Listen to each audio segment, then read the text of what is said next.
रूस के राष्ट्रपति व्लादिमीर पुतिन ने पश्चिमी देशों को बड़ी चेतावनी दी है।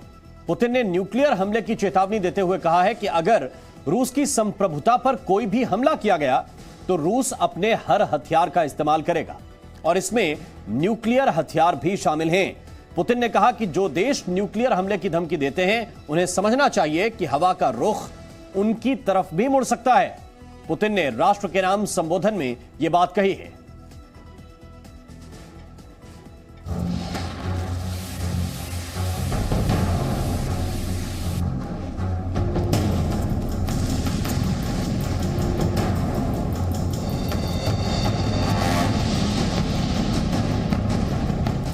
एटम बम पर पुतिन वर्सेस बाइडेन। बाइडेन का वार, पुतिन का करारा जवाब।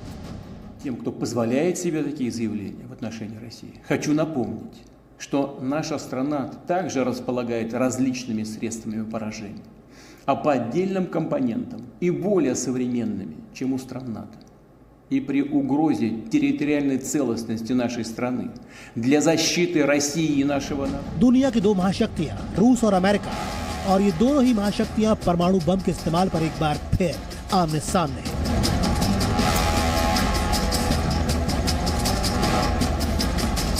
पहले बाइडेन ने वार किया और अब पुतिन ने पलटवार किया है।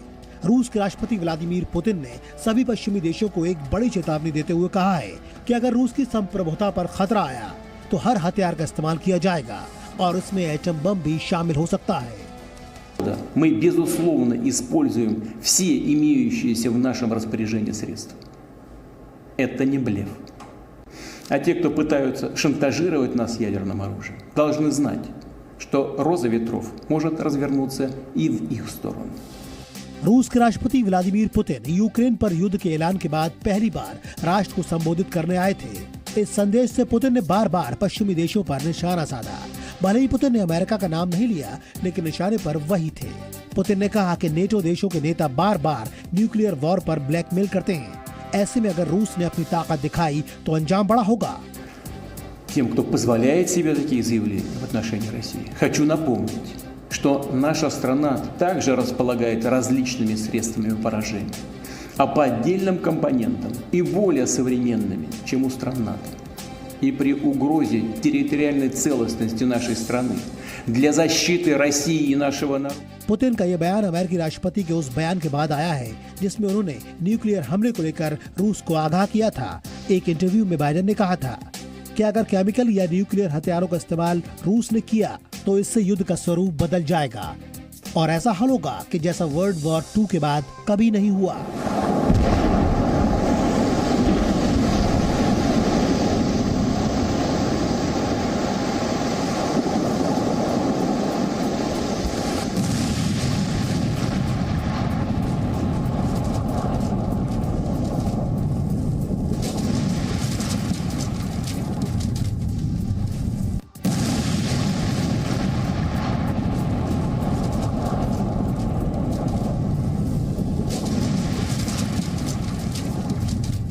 पुतिन ने अपने संबोधन में यह भी कहा कि रूस के खिलाफ पश्चिमी देश अब सारी हदें पार कर चुके हैं।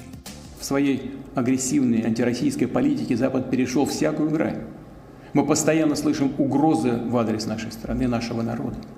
Некоторые безответственные политики на Западе не только говорят о планах по организации поставок Украине дальнобойных наступательных вооружений. रूस यूक्रेन युद्ध शुरू होने के बाद से ही रूस और अमेरिका के बीच ऐसे तीखे वार होते रहे हैं, लेकिन पुतिन का ये वार सबसे बड़ा है। अपने इस खास संबोधन में पुतिन ने एक और बड़ा ऐलान किया। पुतिन ने अपने संबोधन के दौरान यूक्रेन में सैनिक बढ़ाने पर जोर दिया। उन्होंने सेना के मोबिलाइजेशन को लेकर एक ट्रीटी पर साइन किया है। इसके तहत रूस 3 लाख रिजर्व सैनिकों को इकट्ठा कर रहा है।